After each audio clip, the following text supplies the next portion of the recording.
So we were just joking a little bit about the role of the 4 different P's in creative learning and why each of us picked one, and why kind of playfully arguing over which is the most important. And for me, it was pretty obvious which one I would want to talk about, because I co-founded Peer-to-Peer University. So when there are 4 P's and one is peers, it's pretty clear that that was going to be the one I'd be most interested in.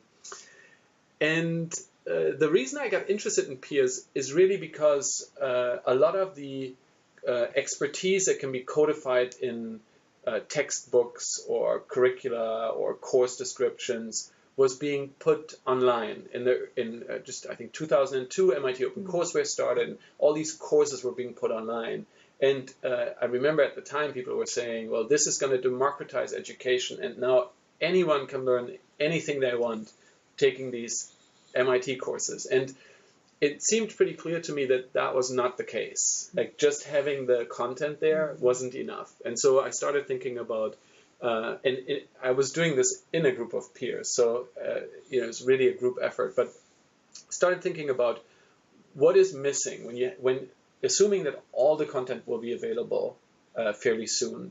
What is missing if you care about learning? And the piece that seemed kind of obvious at the time was peers, like other people to learn with, people who might know a little bit more than you, but also people who might know a little bit less than you that you might want to help to learn. And so when we founded Peer-to-Peer University, the interesting thing for me was actually that we tried tried it out, 3 of us. We tried to learn psychology because we had a little discussion about what are we all interested in, and what do we all not know anything about, right? So and then we did a little diagram, and the thing that ended up in the middle was psychology. So we were all interested, didn't know a whole lot about it. So we found all these online courses on psychology, and we started going through some of the materials, and we set up a weekly Skype chat. So every week we would, and it was people in the US, I was in Cape Town, and Delia was in Sydney. So it was across 3 continents, and it was always, early morning, late night, and we spoke every week about the course materials we'd been looking at. And it turns out that we didn't learn a whole lot of psychology because the materials were really bad. They weren't engaging. It was like reading about psychology. But after about week 3 or 4, we started talking a lot about kind of our lives, and why were we interested in psychology, and how were we hoping to apply it, and what did we see in the news that kind of related to some of the things we were reading about. And that became much more interesting. And so we became very good friends. And I think it sort of connects to a shift in the way a lot of people have seen the internet. And initially it was seen as the information superhighway. It was associated with information. And then over the last decade, people have realized that, of course, it is about information. There's incredible access to information, but there's also access to people. Yes. And the metaphor, it's not just the metaphor of the big library where you can look up anything, but it's the big coffee shop where you can, have conversation with other people, and a big workshop where you can do things with other people. Yeah, when there's actually one of the maybe worst acronyms in the open education space is OER, Open Educational Resources, and it always talks about books and text materials. And I always thought, well, the most useful open educational resource would actually be other people. Yeah. Like if you could speak to someone and ask them a question, like that would be much, much more useful. But that's kind of how I got interested. And I liked also the aspect of it called into question a little bit this role of the experts, because a lot of education is organized for people who are being taught something, and someone else gives you the plan, and you're sitting there, and it feels like something that's happening to you in a way. And I did like the sense in the peer-to-peer university conversations that it was something we were driving. We were deciding what we wanted to learn. We took responsibility. And I really enjoyed that sense of being a little bit kind of rebellious against the system. And I think it attracted other people as well. Yeah, but I think this issue of the role of the experts and the people who, quote, have the knowledge is something that keeps coming up when people talk about sort of sharing online and collaborating online. I'm reminded of one story that here at the Media Lab, it was probably about 15 years ago, the Media Lab got involved in a project called the Junior Summit, where it brought together, it was in the early days of the internet, the late 1990s, as the internet was spreading, becoming more popular. And it was connecting kids around the world. And they had long conversations online. And a certain number of kids were selected to come here to Cambridge, Massachusetts, to have like a children's summit and Congress where they would talk about different issues. And it was a time where it was still quite new, having kids across the world interacting with each other. And several of us were involved in setting this up. Justine Cassell was leading it. And we had a faculty meeting at the Media Lab where Justine was talking about these plans for the Junior Summit. And Marvin Minsky hears it and he says, "This is the worst idea I ever heard. They'll just reinforce their bad ideas with one another. You need to have somebody in the conversation who knows something about things." And it sort of crystallized that tension.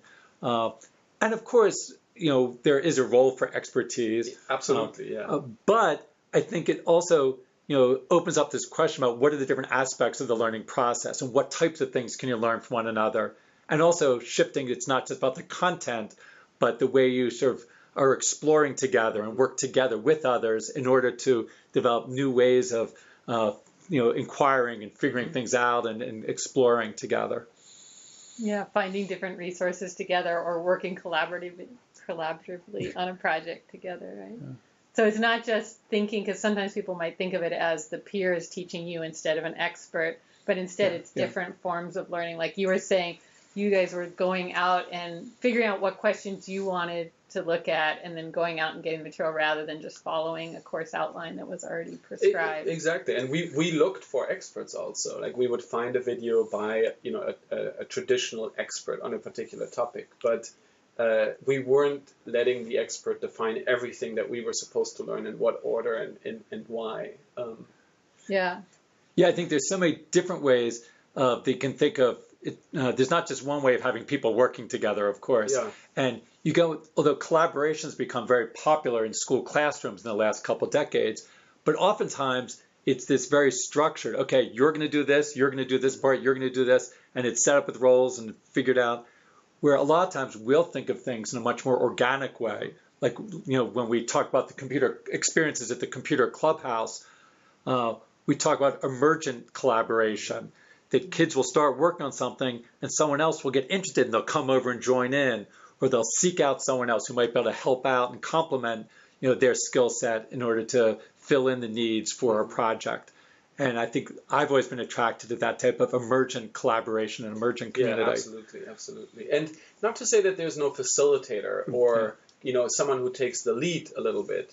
But I think that's actually one of the very interesting questions right now. Like, what is the role of a facilitator in a peer learning community, and how can you help people fill that role, and how could you let that emerge from the community? Yeah. And actually, I think the activity this week will hopefully connect a little bit into that. But I think it's good also that role of facilitator also pushes on this issue of that the knowledge is just not in the content. Because sometimes people think the facilitator has to have the content knowledge. Mm-hmm. But of course, what they might be good at is just how to help people, persist when they start to get frustrated. That's an important role for a facilitator. So there are all these different roles facilitators, might play, other than just being the expert content, knowledge. Yeah, and I remember talking to Patty Mays, who is a faculty member at the Media Lab, about she's doing a course on well-being right now. Mm-hmm. And she said she was really interested in this new topic that she didn't know so much about, and she knows for herself the best way to learn something new is to offer a course on the topic, because it forces you to reach out and find the right people and do the readings. And so in a way, kind of putting yourself in this role of the facilitator, you don't have to be the expert, but you have to maybe work a little bit harder, or kind of kind of help the other people a little bit.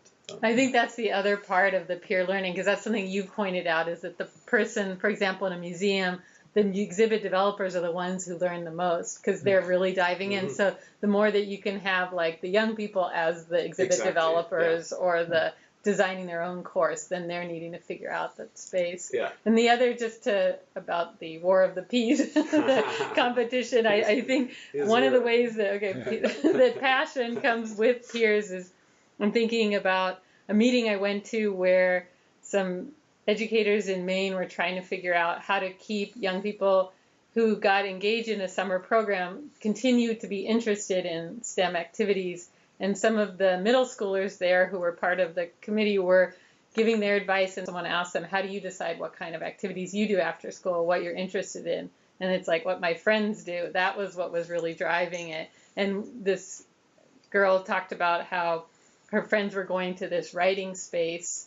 It's a creative learning space in their community, is a writing center. So she was really excited in Portland, this writing room, to go there. But again, it was the peers driving it. And we hear that a lot in Scratch too. It's like if someone else introduces it, they might learn about it in school. They might be less interested than if their peer says, oh, look at this.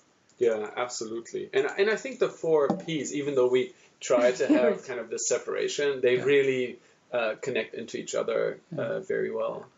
Although I know one point you make is that with peers, it's one that is so dramatically affected by the new technology. Yeah. So it's one that really continues to evolve with the new technology. Yeah, that's true.